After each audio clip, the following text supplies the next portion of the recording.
साल 2021 में मध्य प्रदेश में धर्म स्वतंत्र अधिनियम लागू किया गया था, जिसका मुख्य उद्देश्य था कि किसी भी प्रकार से धर्मांतरण को रोका जाए, लव जिहाद जैसी गतिविधियों को रोका जाए, जिसमें किसी भी तरीके का कोई प्रलोभन देकर या फिर अपनी पहचान छुपाकर कोई व्यक्ति किसी के धर्मांतरण करने की कोशिश करता है तो उसे कठोर सजा दी जाएगी।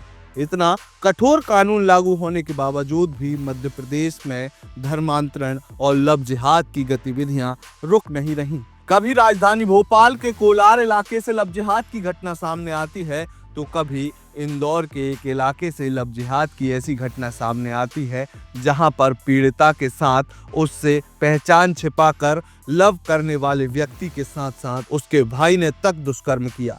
अब एक बार फिर इंदौर से एक ऐसा ही मामला सामने आया है जहां पर अरशद नाम के मुस्लिम शख्स ने अपनी पहचान छिपाकर हरीश बनकर एक लड़की को अपने प्यार के चंगुल में फंसाया और बाद में अपने भाई से भी उसका दुष्कर्म करा दिया। नमस्कार, आप देखना शुरू कर चुके हैं आयुध। आज के वीडियो में हम आपको बताएंगे इंदौर से सामने आए एक ऐसे ही हैरान करने वाले मामले की, जिसमें न केवल एक हिंदू युवती को मुस्लिम दरिंदे ने खुद अपनी वासना का शिकार बनाया, बल्कि अपने भाई से भी उस युवती का दुष्कर्म कराया।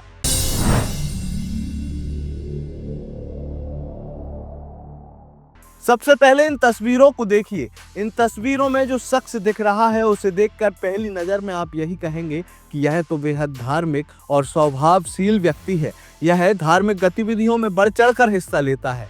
लेकिन अगर आप ऐसा सोच रहे हैं तो आप गलत हैं, क्योंकि इन तस्वीरों में दिखने वाला यह शख्स कोई हिंदू नहीं बल्कि एक मुसलमान है, जिसने अपनी यही हिंदू पहचान बताकर एक हिंदू युवती को अपने प्यार मोहब्बत के चंगुल में फंसाया। दरअसल यह पूरा मामला इंदौर के चंदन नगर का है, जहां पर एक 24 साल की युवती के साथ रेप किया गया, अननेचुरल सेक्स किया गया, धर्म परिवर्तन का दबाव बनाया गया और धमकाने के बाद जब युवती नहीं मानी तो उसे जान से मारने की अलग अलग तरीके से धमकियां दी गई।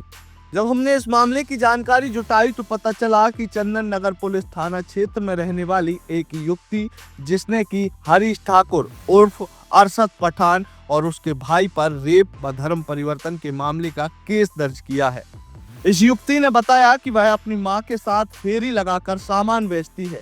आरोपी हरीश उर्फ अरशद एक ऑटो ड्राइवर है, जिसने करीब 6 माह पहले ऑटो रिक्शा से जाने के दौरान इस लड़की से संपर्क किया और जब लड़की से दोस्ती हो गई तो वह उसे रोज लेने और छोड़ने जाने लगा। इस युवक ने इस दौरान युवती को अपना नाम हरीश बताया। उसने बताया कि वह अनाथ है और इस तरीके से इस हरीश उर्फ अरशद की बातों में यह हिंदू युवती फंस गई, जिसके बाद अरशद नाम का यह शख्स रोज इससे मिलने आने लगा। एक दिन अरशद ने इस युवती की मां से कहा कि आपकी बेटी मुझे पसंद है, उससे शादी करना चाहता हूं, जिसके बाद परिवार वाले भी हंसी खुशी मान गए। उन्हें लगा कि उनकी बेटी एक धार्मिक किस्म के व्यक्ति के साथ शादी करने जा रही है, लेकिन इन सब बातों को हवा बनते देर नहीं लगी। शादी के प्रस्ताव के बाद अरशद का इस युवती के घर पर आना जाना शुरू हो गया और इसके बाद इस अरशद ने युवती के साथ उसके घर में ही कई बार शारीरिक संबंध बनाए। इसके अलावा यह अरशद नाम का व्यक्ति जो अपने आप को हरीश बता रहा था, वह गणेश विसर्जन, माता दर्शन और तमाम धार्मिक स्थानों पर भी इस युवती के साथ गया। इस दौरान उसने कभी भी ऐसा महसूस नहीं होने दिया कि वह धर्म से मुसलमान है। जब इसी तरीके से सब मामला चलता रहा और एक दिन इस युवती ने इस अरशद से शादी की बात की तो अरशद ने बातों बातों में ही कह दिया कि तुम्हें धर्म बदलना पड़ेगा। लड़की को लगा कि यह मजाक कर रहा है, लेकिन बाद में इसी हरीश नाम के शख्स ने बताया कि असल में वह हरीश नहीं बल्कि अरशद है, उसे लड़की से शादी नहीं निकाह करना है। इसके साथ ही इस अरशद ने एक बड़ी बात यह कही कि हमारे इमाम साहब जो कहते हैं हमें वह करना पड़ता है। जब युवती को अरशद की हकीकत पता पड़ी तो वह उसके परिवार वालों से मिलने के लिए 9 दिसंबर को अरशद पठान के घर पहुंची। यहाँ पर अरशद के पिता कादिर मिले। बाद में अंदर अरशद और उसका भाई भी था। वह देखकर चौंक गया। उसके बाद उसने दोहराया कि यदि तुम्हें शादी करनी है तो मेरे साथ निकाह करना पड़ेगा और धर्म बदलकर मुसलमान बनना पड़ेगा। साथ ही इस सब घटना को अरशद का भाई साबिर भी देख रहा था।